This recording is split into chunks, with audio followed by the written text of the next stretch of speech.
न्याय दीजिए, प्रधानमंत्री न्याय दीजिए, न्याय दीजिए, न्याय दीजिए, प्रधानमंत्री न्याय दीजिए, न्याय दीजिए, न्याय दीजिए, प्रधानमंत्री न्याय दीजिए, प्रधानमंत्री न्याय दीजिए, न्याय दीजिए, न्याय दीजिए, प्रधानमंत्री न्याय दीजिए, न्याय दीजिए, न्याय दीजिए, प्रधानमंत्री न्याय दीजिए। हम सब एक है, हम सब एक है। श्रेष्ठ भारत, श्रेष्ठ भारत, श्रेष्ठ भारत, श्रेष्ठ भारत, आवाज दो, आवाज दो, आवाज दो, वंदे वंदे। जंतर मंतर का भी रामलीला मैदान आज ईपीओसी तक पहुंच गए। ईपीएफओ के ऑफिसेस को हमने पहले भी कई बार घेरा है। एक बार तो हमने ताले लगाने का भी आंदोलन किया है। पूरे हिंदुस्तान में आज ये आंदोलन चल रहा है। हम लोग दिल्ली में आए, दिल्ली में हमने छोटे स्केल पे आंदोलन रखा है क्योंकि यहाँ प्रशासनिक प्रॉब्लम होते हैं।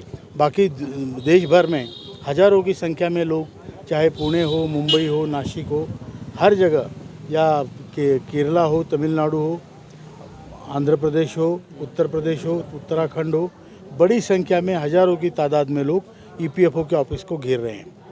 हमारा पैसा ईपीएफओ के पास है। जो सीबीटी, जो सेंट्रल बोर्ड ऑफ ट्रस्टीज़ है, ईपीएफओ उसका सचिव होता है और हमारे पेंशन फंड में तकरीबन 9 लाख करोड़ रुपए है। और केवल इतने पैसे ही नहीं, हर साल 1 लाख करोड़ रुपए उसमें अंशदान आता है और हर सालाना 1 लाख करोड़ का ब्याज आता है। अब इतना पैसा होने के बाद हमारी जो मांगे ब्याज के एक पोर्शन से कंप्लीट हो सकती है, वो भी ये नहीं करते हैं। और जो पॉलिटिशियंस है वो करना भी चाहे तो ये उनको बरगलाते हैं।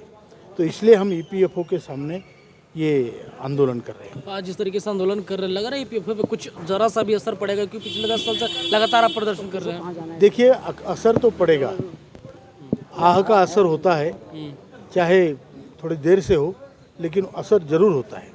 और हम लोग कंसिस्टेंटली ये प्रयत्न कर रहे हैं कि हमारी आवाज़ हर उस एजेंसी के पास जाए जो इसमें स्टेक रखता है, चाहे वो ईपीएफओ हो, श्रम मंत्रालय हो, वित्त मंत्रालय हो या प्रधानमंत्री कार्यालय हो। इनको हमारी बात हमको सुनानी ही पड़ेगी और इसके लिए ये कंसिस्टेंटली हम ये आंदोलन कर रहे हैं। कमांडर साहब, आप लोग जो है पार्लियामेंट से लेके जंतर मंतर, रामलीला मैदान से लड़ाई लड़ते लड़ते आज बीकामा पैलेस में कैसे आना हुआ? मतलब आज यहाँ क्या? हमारे आंदोलन के कई भाग हैं, कई हिस्से हैं।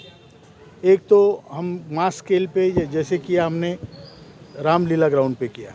फिर अनशन का प्रोग्राम हमने स्टेट वाइज जंतर मंतर पे किया। आज हम लोकली अपने अपने ईपीएफओ के ऑफिसेस पे लोग धरना दे रहे हैं और वहाँ जाके नारे लगा रहे, प्रदर्शन कर रहे हैं। तो ये पूरे भारत में हो रहा है, दिल्ली में ही नहीं हो रहा है। दिल्ली में तो छोटे स्केल पे है, लेकिन पूरे भारत में हज़ारों की तादाद में लोग हैं जो ये आंदोलन कर रहे हैं। और पूरे मतलब आसाम से लेके गुजरात तक, गुजरात में कम से कम 10 जगह पे आंदोलन चल रहा है। उत्तर प्रदेश में 10 से 12 जगह चल रहा है, उत्तराखंड में 2 जगह है, महाराष्ट्र में 10-15 जगह, हर जगह आंदोलन चल रहा है। तो ये हमारा बताने का तरीका है कि हर एक एजेंसी जो इसमें इन्वॉल्व है उसको हम बताना चाहते हैं, भैया जाग जाओ। अब जैसे ईपीएफओ है, वो हमारा पैसा ईपीएफओ के पास है और पैसा छोटा मोटा नहीं है। 9 लाख करोड़ पेंशन फंड में है। पेंशन फंड, पीएफ फंड की बात नहीं कर रहा हूँ। और उसमें 1 लाख करोड़ हर साल आते हैं और उसमें दोनों का मिला के 1 लाख करोड़ का ब्याज आता है। और हमारी जो मांग है ब्याज के एक छोटे पोर्शन से पूरी हो सकती है। सर, आपने कहा कि जो करोड़ों में है इतना पैसे, जो है कि जो बड़ी रकम में जो पैसा है ईपीएफओ के पास, ये सुरक्षित है या नहीं है? नहीं, वो तो देखिए पैसा है, पैसे तो, है या नहीं है, वो खत्म हो गए। पैसे है, उनके एनुअल रिपोर्ट में है। हमने ये वित्त मंत्रालय में भी बताया है और उन्होंने भी मान्य किया है कि यस, ये पैसा है। तो पैसा इन्वेस्ट होता है, कहीं तो इन्वेस्ट करते होंगे, पैसा बढ़ाते होंगे, तभी उनको ब्याज मिलता है। तकरीबन 1 लाख करोड़ रुपए का ब्याज हर साल आता है। और इतना बड़ा ब्याज आने के बाद उसके एक पोर्शन से अगर हमारी डिमांड पूरी हो सकती है, तो ये पॉलिटिशियन लोगों को बरगला रहे हैं और ये कह रहे हैं कि हमारे पास पैसा नहीं है। अबे तो हमने जो हिसाब दिया है वो क्या है जी? कमांडर साहब, 4 दिन पहले अभी आप लोगों ने इंडिया गेट पे बहुत बड़ा आह्वान किया था। देश के ईपीएस कर्मचारियों को संदेश भी आपने दिया था, अगर बीच में हमारी मांगें नहीं पूरी हुई 30 तारीख से धरना प्रदर्शन जंतर मंतर भी चल, इन 4 दिनों में किन किन लोगों से आप लोगों की बातचीत हुई, प्रशासन के लोगों से? प्रशासन के लोगों से बातचीत हमारी तो हमने लेटर पे ही होती है, वैसे मिलते भी है। आज EPFO को मिलेंगे और हमने 2 मंत्रियों से भेंट की, एक आदरणीय ज्योतिरादित्य सिंधिया जी और रामदास आठवले जी, उनसे भी मुलाकातें हुई है। कई मंत्रियों से फ़ोन पे भी बात हुई है। सब लोग अपना पुण्य खर्च करने में लगे हैं, तो देखते हैं कब हमारा काम होता है।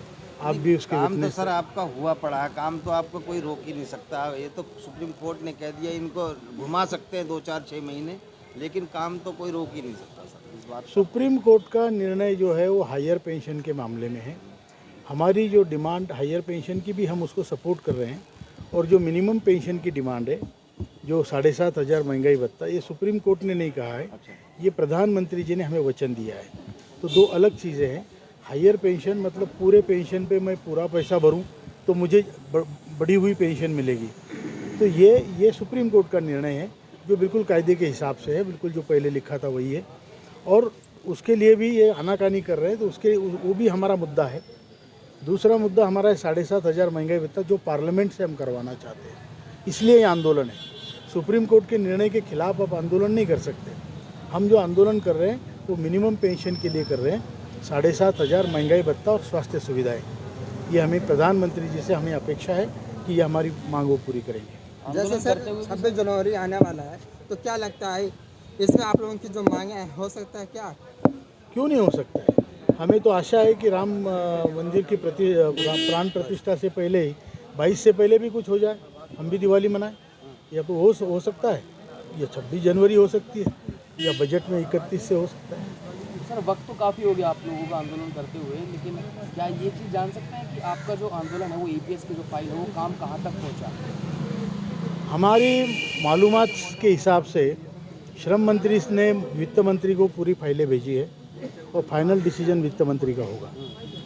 तो यहाँ तक हमें मालूम है वर्बली। आपने कहा 22 जनवरी के बाद जिस तरीके से आप दिवाली मनाएंगे, सरकार अगर आप लोगों की बात नहीं सुनेगी तो दिवाली मनाइएगा कि नहीं मनाएगा 22 जनवरी को? देखिए, श्री राम के लिए तो सब लोग भक्त हैं, हम भी हैं, वो तो मनाएंगे, लेकिन थोड़ा कम खा के पेंशन ही नहीं बढ़ेगा तो बुजुर्गों का दिवाली कैसे आएगा 22 जनवरी का? दिवाली तो मनाएंगे, लेकिन अगर हम खुशी से मनाना चाहते हैं तो हमारा पेंशन का काम है। नहीं सुनेंगे सरकार, उसके बाद क्या कीजिएगा 22 जनवरी के बाद आप लोग? तो फिर उसके बाद जो आंदोलन है 30 तारीख से, आपको हमने बताया पहले भी कि हम जंतर मंतर पे अनशन पे बैठ रहे हैं। 30, 31 पर राज्यवार हमने उसका नियोजन किया है, और हो सकता है उसका हम आमरण अनशन में तब्दील करें। और सरकार को क्या संदेश देंगे सर आज? सरकार को ये संदेश देंगे कि हमारा अंत न देखो, हम गरीब लोग हैं, बूढ़े हैं, लेकिन जब आप किसी को दीवार से सटाओगे तो वो भी तो नोचेगा ना आपको। तो ये मत करो, हमारे ऊपर ये परिस्थिति मत लाओ, और हमारा काम जल्दी से जल्दी करो। हमारा विश्वास है आपके ऊपर, तो आप हमारा काम करें, ये हमारी निवेदन है सरकार से।